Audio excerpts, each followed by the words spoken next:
Gretel and Hansel. What do you think? First thoughts? Yeah. Oh, I mean, cinematically, it's just stunning.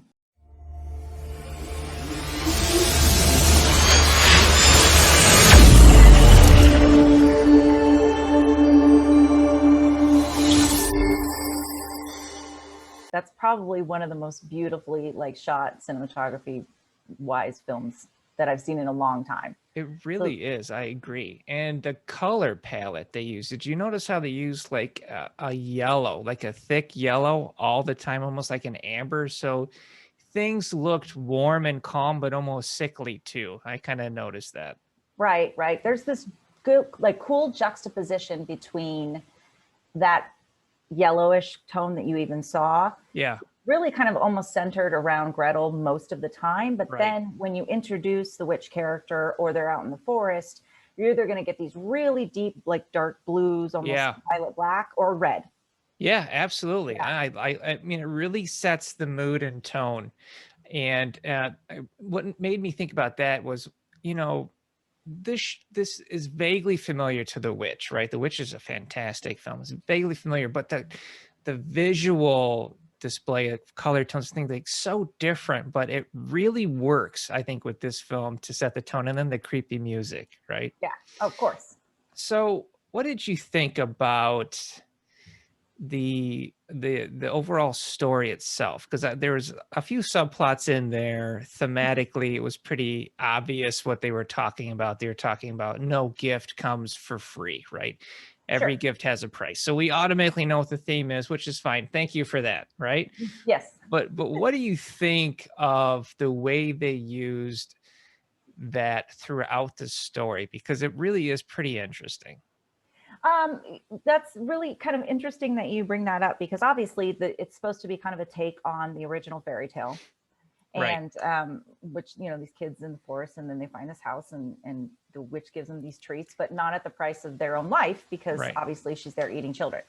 So yay. But it's really interesting, because even the opening sequences, and what's really funny, and to divide off right here, it feels like the first 20 to 25 minutes was almost its own kind of story itself, where it felt like it could have even been directed by somebody else. Yes. And then that as you slip into that act 2 per se, it takes on this whole new twist. And so in the beginning, it feels like she's just really trying to survive or keep her brother alive, and doesn't really realizes she has to step up in this role of sacrifice in order for her to do that. I think you're right. I think it kind of, like the first act, it felt like filler, right? It felt like we're just trying to get to the good stuff. Like, let's get to the old hag's house. Let's find out what the hell's going to happen.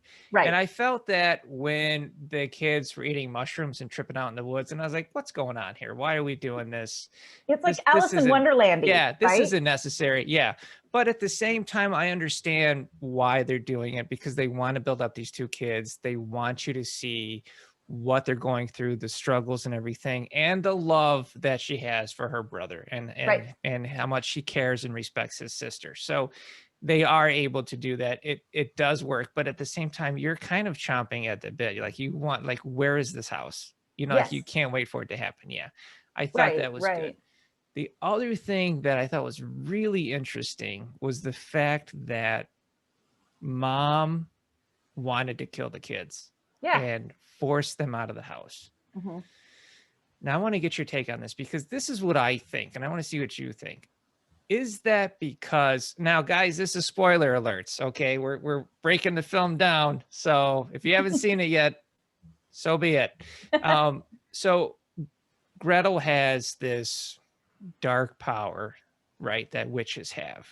Right. And Hulda, the evil witch that she lives with, her character's name is Hulda, wants her to eventually eat her brother, because that's what's tying her down. And by doing that, she will become this pure evil, because that's what Hulda did. Now, if this is a bloodline thing, and Gretel's mom wants to kill the kids and chop them up, was Gretel's mom fighting the urge to become a witch? That's what I want to know, because I thought that was interesting. I think it's two ways. You could either go that direction with it, which the clue in the film, if you go back and watch it again, because I've watched it a couple of times, Okay. is the window in the sequence where she's sitting with her mom at the table before her mom tries to axe her. Okay. The window in the back is the same exact window as the window in the witch's house. Oh, wow. So that was one of the keys where I was like, that's the same window. That's probably deliberate. Yeah. That was a deliberate. But on the other hand, is it her mom trying to not necessarily eat them for her own, like to kind of avoid doing that, but isn't her mom really trying to lift the veil almost on how reality really is? Because she mentions something about, you know, this is what you think is whatever. I can't remember. What right. Exactly well, said. that she can't protect her kids. And I mean, because at first watch, you think this lady just has an undiagnosed mental disorder, you know, and it's 1600s or whatever. So obviously there's not enough like weeds or mushrooms she can eat in the forest to take care of that disorder. So, you know, okay, that's what's going on. Tough luck. You know, dad's dead. Can't rely on that. So these kids are out in the woods. Yeah. So, but I think it's interesting that in the screenplay and in the film, they leave that open to interpretation, which is awesome, because that is so hard to get right in a script. Yeah. It is. But I think that if it's a very thin line to tread, because you don't want to necessarily rely too much on will visually make that happen. Right. Because you don't want the audience, you want the audience to be able to at least decipher enough without them having to figure it out like it's a jigsaw puzzle per se. But then you don't want to full on just write it in the script, because the director could come by or come on and really literally change it, not make that clear in the film. And not, or even understand it. The other thing I found was risky, but it paid off, was the fact that they opened the story with the fable of the little girl, the beautiful girl. Because I've seen scripts or even films do that, and it just it's a hot mess. It doesn't work out because nobody knows what to follow. But I think by doing it, they were able to suggest, you know, is Gretel the little girl? Is Hulda the witch the little girl? Like, we don't know who the little girl is. And I think that works because they layer in a level of mystery. I think otherwise, I think that could have just really fell flat. Here's where I think it works, because we also already have this association that we're going to get told a fairy tale type story. So to open it that way, for me, was a natural feeling of this is probably the beginning. And I liked it. I really, That's smart. That's a brilliant take on it. Absolutely. Because it's a fairy tale. We know it is that. So start the film as that. I really had a struggle with a lot of the voiceover throughout. I don't feel like a lot of the voiceover throughout was that necessary. Almost, to me, that was the part that fell flat. I agree with you. It was inconsistent. You know, sometimes we'll get scripts that come in and writers will do a voiceover here, a voiceover there, or the occasional flashback. And the problem is, if you don't build it in regularly in the story, the viewer kind of forgets that it was there. And so then when they see the voiceover, it actually pulls them out of the script or out of the film. And then they're reminded that they're watching a movie. And I agree with you. I don't think the voiceover was necessary, especially in the ending. I think in the ending, that could have been a silent moment with the ghosts of the kids coming out and disappearing. We all would have known what that meant. We clearly knew what was happening. We clearly knew what was happening. We saw that she was at one with nature. And then when her fingers turn black, you go, oh, okay, what does that mean? But we don't need an explanation, right? No. I think they even had her visually dressed in a lighter color. Like, I think she almost looked angelic. It was interesting because that was throughout the film too. Again, there's a lot of shots where and it was a lot of straight on, obviously, kind of shot. And that was intentional, I believe. But there were a lot of times that you could notice that it almost clearly looked like she had a halo over her head. So they were trying to set up this dichotomy between good and evil. And I think that was at the end. No, I That's think what you're that right. I was. think they hit that with the lighting. And then the other cool thing is when, you know, when they play chess, Yeah. and she pays a lot of attention to that queen, Right. the white piece. And then at Yep. the end of the film, she almost looks like that white piece. So I Oh, thought that that's was really, cool. yeah. Yeah, I didn't even think about that, Yeah, but I now thought it thinking was, it about it, was that's awesome. cool. It was a Yeah. cool callback. And so it's showing like she's come into her power, literally, right? Most powerful piece on the board. And then what is she going to do with it? I don't know. And that's the beautiful thing about that ending. Maybe she'll be okay, or, you know, maybe she's eating kids next week. Who knows? But it's still a great story. And I'm just happy that her little brother made it at this point. Yeah, for sure. Yeah. That she didn't need him or he didn't die. Spoilers, Yeah. sorry. No, it's fine. All right. So do we have any comments from the group? I don't see any so far, but it looks like we've got some people watching. So if they want to ask something or jump in with their own interpretation or comment on it. All right. I see one just popped up. All right. Steve says, he loves the ratio of the Scandinavian influence of look and style. And it really was. If you looked at the way that house was, it was very Scandinavian with the high peaks.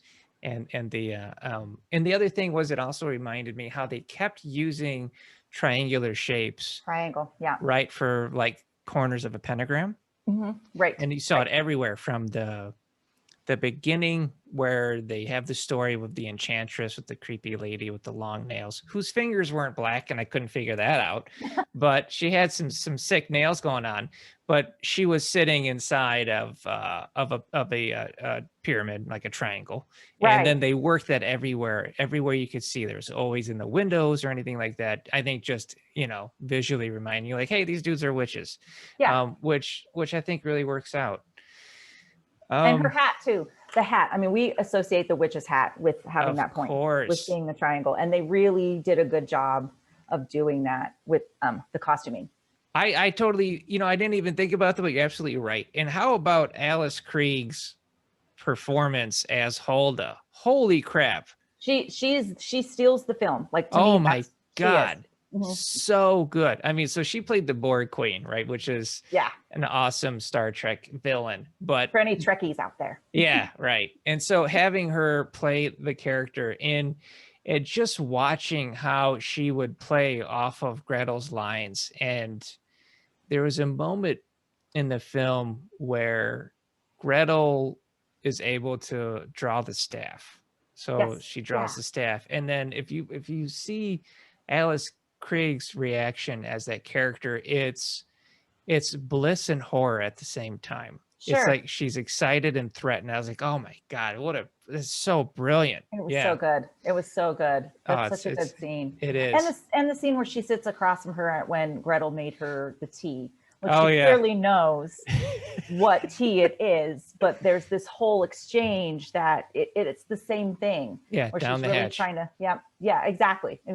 And is she gonna drink it? Oh yeah, she drinks it, and she's like, it's pretty good, nice balance. Pretty good. No, nice try. No effect. Yeah. Oh, it's awesome. And listening to them talk about poison and just watching her character slowly try and worm her way into Gretel to manipulate her, right, you know, as this wicked mentor to like, you're gonna eat your brother. Yeah, it was so crazy.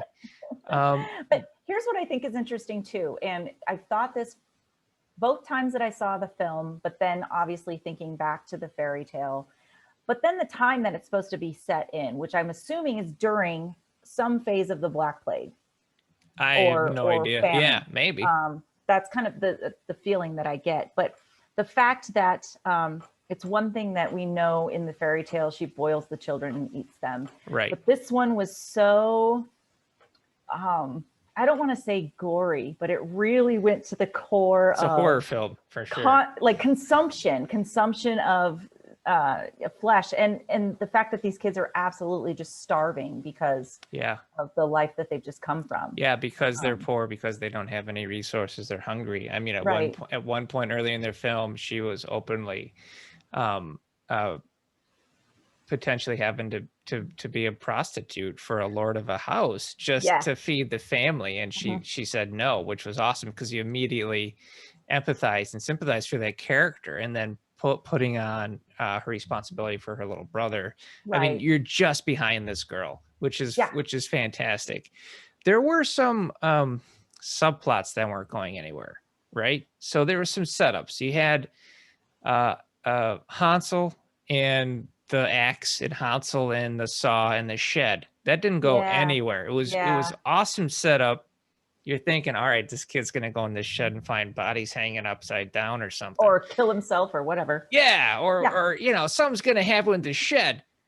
Nothing. I was like, what? Why is this in the, you know? So I was frustrated by that because it's a really cool setup, and you know, Hulda's there and she's teaching him how to sharpen a blade, and she talks about the shed, and so you think this is where she does her business, is in the shed. No, it's in the basement.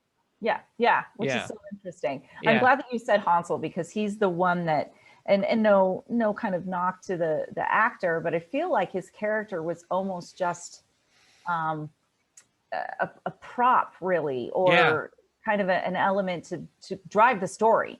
So for her, it's taking care of my brother, and here's the connection I have with my brother. And then later on, you're right, he is the symbol of how he can be overtaken, essentially. Yeah, he's the heart plot for Gretel, no question. Right. But they tried to work in a subplot of power with him. Yeah, which it was kind of working. So Gretel is about a young woman coming into her power as she becomes a woman, right? I mean, so she ends up through menstruation and all that stuff, right? Right. So Hansel, of course, you're going to do the opposite. You're going to try and do a subplot of somebody who's losing power, doesn't have power. So like, he can't cut trees down with the axe. He doesn't know how to sharpen an axe. Right. He's weak. Yeah. He's weak. He's little, right? It just didn't sell the way I was hoping it would sell. But, you know, eventually she takes him out in the woods and that's it. Yeah. Or he's, you know, somewhere floating around in a basement. Who knows? Right. We all float under here. So, wrong movie. We'll do that one someday, I'm sure.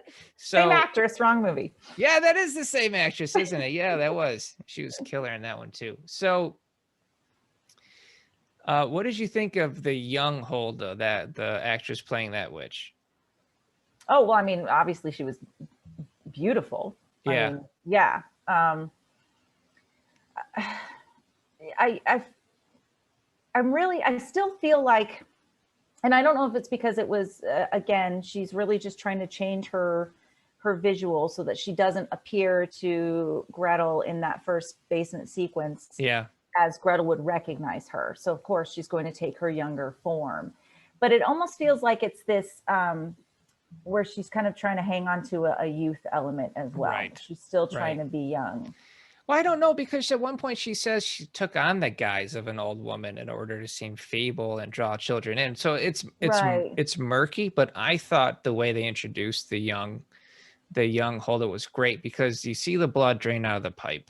Oh yeah, right. And then you see her step out of the puddle. It's really cool scene. And then the puddle becomes her dress. And then she's decked out in all these, you know, I don't know, like evil tattoos and stuff. It's pretty cool. But I thought it was pretty awesome. I thought it was a good intro. And the actress itself did a good job. She's been on some stuff like on the Arrow show and stuff like that. But all right, so Steve says the title is backwards of the fable. She basically says in the beginning, he follows me everywhere and he's mine. Yeah, that makes sense. I mean, Gretel is the star of the film, so it is her story. So they make her lead in the title so everybody understands, like, this is what's going on. This is about her for sure. Yeah. Did you find this film scary? Did you ever jump? There was never a jump moment, but it's that, which I love about these kinds of films. It's really establishing this uncomfortability, and you're just freaked out the whole time. You're just on edge the whole time. And to me, that brings out more fear in me when I'm watching a film versus the jump scares. Okay. Yeah. So I was creeped out the whole time. You're uncomfortable. You just. Right. Yeah. Because the food looked delicious and it looked disgusting. Well, it looked delicious to start, but then as time went on, it started to turn black. Oh, that's a very good point. Yeah. That's a very good point. Probably because she's seeing through the veil, Exactly. of the, yeah, because when there's, Exactly. when she does that thing where she puts all the body parts on the table and then an arm, and then she casts a spell and it all turns into food. I was like, that was the coolest, grossest thing I've ever seen. I know.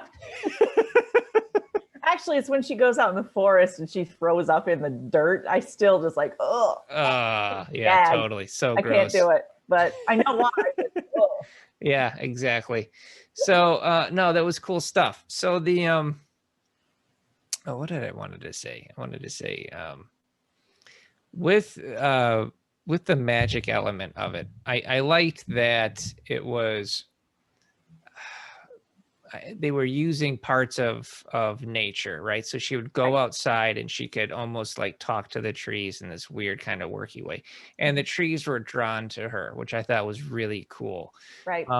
And so when you see that at the end of the movie, she's like talking to the trees again, but they still leave you in this weird spot where you don't know if they're into her or if they're not, and you don't know if she's going to kill anybody. So I don't know. I think it's pretty good.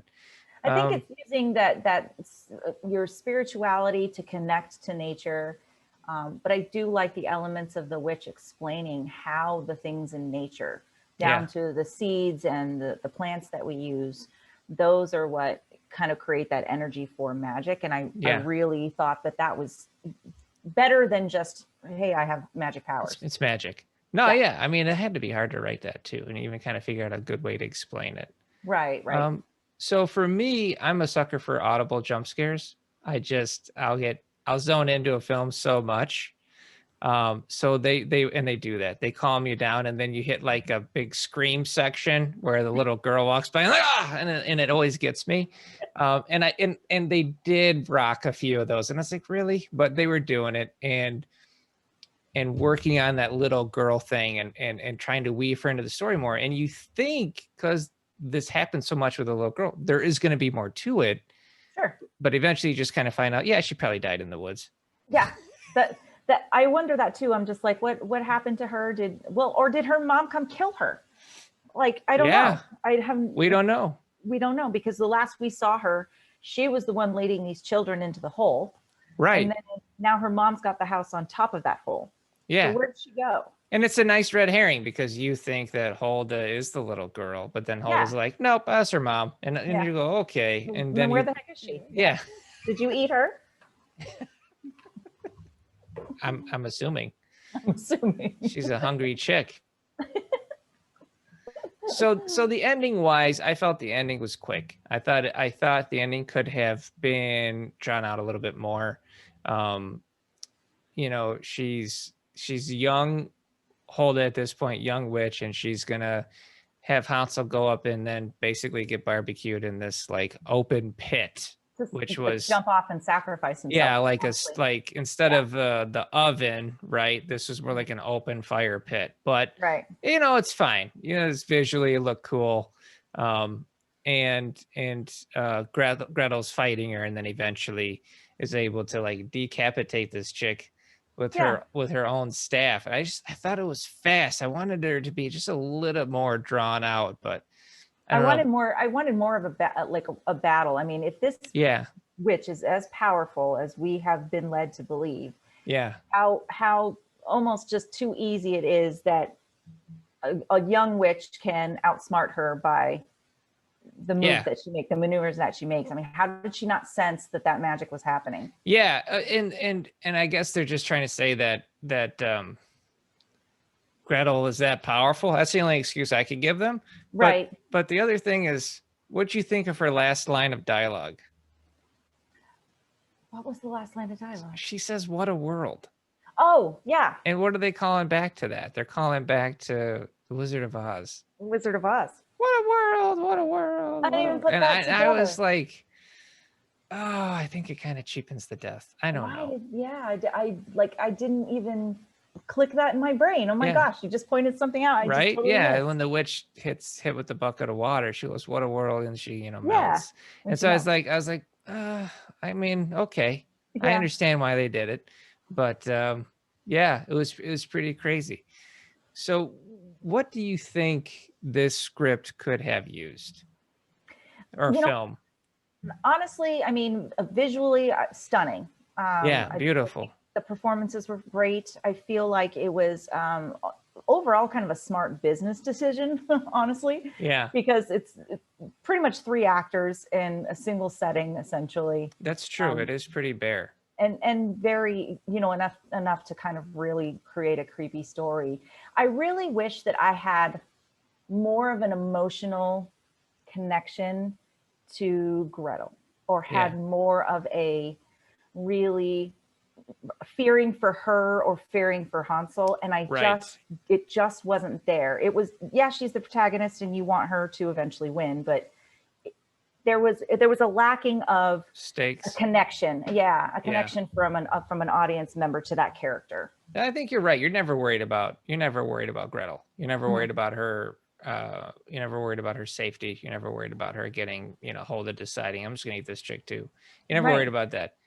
Hansel, I feel the stakes are there, but Alice Krieg plays it so low, Yeah. that it's just subtle. Like she just sniffs his hair here, plucks a piece of his hair there. So it's very subtle, she's not like kneading her fingers going, you're going to be quite delicious. Instead she'll sniff his hair and be like, you're such a handsome boy, and Yeah. so it's just, I think that kind of subtle kind of terror kind of builds up for that character. And I think Right. that's what they were trying to use the shed for, was a way to bump up the stakes even more. It just Right. doesn't Okay. go anywhere. And I think Yeah. there's just no payoff for it. But I think you're right. It could have been interesting if there was a little bit more stakes on Gretel's life, where Hulda was like, if you don't do this, you're gonna die. I Yeah. mean, that could have been a really interesting to test Gretel's self-preservation versus the love of her brother. Sure. Yes, exactly. Yeah. That's actually a good point. Yeah, I think that is interesting. I mean, I recommend the movie. I think people should watch it. I really enjoyed it. Nothing is perfect. No. And so it's easy to sit here and criticize. And we And know yeah, that. nitpick. Yeah, we know that. But this is why we did it. It's just Yeah. so that you can learn from anything. And for me, this stuff is a lot of fun. I always love chatting about this stuff. Yeah, it's interesting to even know kind of from a screenwriting background, like how it translates, and when you see something on paper to how it even looks on screen. Yeah, absolutely. Really cool. And I think you're right. It was a good decision to only have a handful of actors to keep the budget down. So And minimal. it's almost one location, really. I Pretty mean, much. minus Act 1, where they're going through the woods, and then there's a couple of houses they go to, and some weird cemetery thing with a zombie. I don't know what that was about. But, outside of that, there was pretty much a single location and just a handful of actors. But man, I mean, I never got bored, which is hard to do in a virtually contained film. I mean, Yeah. it's hard, but it had me. I was just like, oh, this is interesting. Oh, It what's was going just on? so, it visually draws you in that you. Yeah. Yeah, I was visually mesmerized enough to Absolutely. stick through it for me. Are there any more questions? Oh, so Steve McLaren comments, what a world was redundant throughout whenever something went bad for her. I don't remember hearing it throughout the film, but maybe that was there, and that was just a phrase that she said. But that's interesting. All right, well, I think that's all we've got for today, unless you have anything else. Nope. Just, I mean, if anybody's interested in watching just a really like good, just creepy horror flick kind of feel, yeah, this is a good one to pick. I would agree. Then I would say it's almost like a horror light. It's not overly scary, and it's not too, I guess, off-putting. If you're not into scary movies, it would be a good intro if you wanted to see if you like something scary. If you're really into scares and you like the creep factor of it, definitely, with like body parts turning into food, all that weird stuff. It's a slow start, but it works. Yeah. It works. Totally. Yeah. Slow start. All right. Well, I think that that'll be it for this episode. So if anybody's interested, the Successful Screenwriter podcast is out. We're doing 1 to 2 episodes weekly. And also, if you're interested in submitting to the Script Summit Screenplay contest, now is the time, because we have a deadline coming up on the 14th. On the 14th, Valentine's Day.